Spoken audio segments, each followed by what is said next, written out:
As society continues to progress, our lives become more civilized, and human existence becomes more convenient. Yet, there is one thing that is alarmingly deteriorating: our living environment. Environmental pollution is a phrase that has become increasingly prevalent in recent years. Every one of us has come across this term. But as the saying goes, the world is vast, and there's much to be done. Everyone is engrossed in their work, taking a few moments to contemplate what might seem an irrelevant term like environmental pollution seems hard, and truly understanding it seems to be a rarity. First and foremost, the environment is defined as everything that surrounds our lives. It includes land, water, air, green forests, and every species living on this earth, including us humans.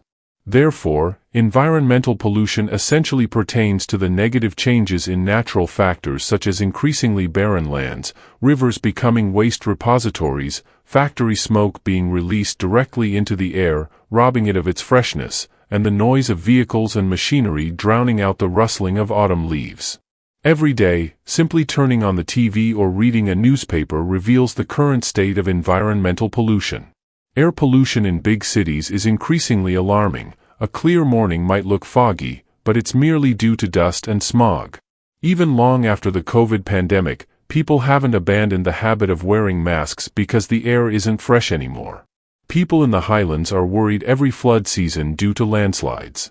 If trees aren't cut down to facilitate urban development, they're used to make furniture in rural areas.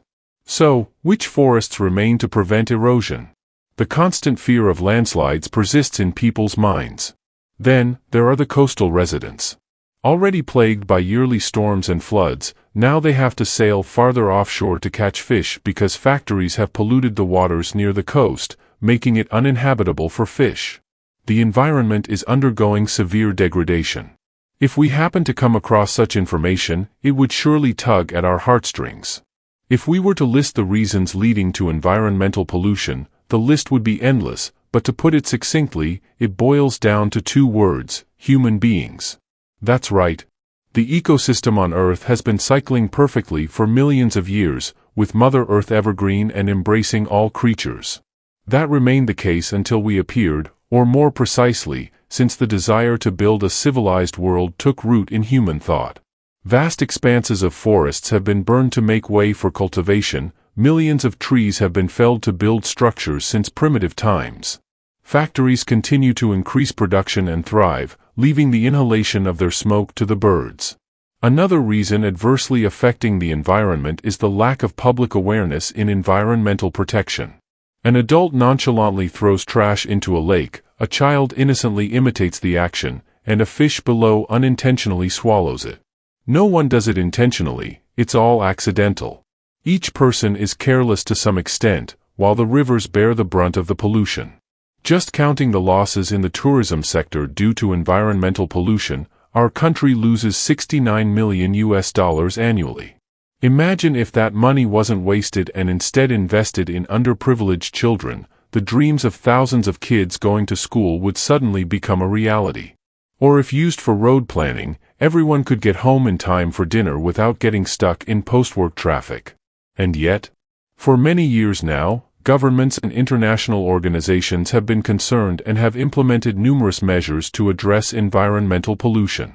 Proposals and ideas have been applied in practice. Car manufacturers must meet emission standards.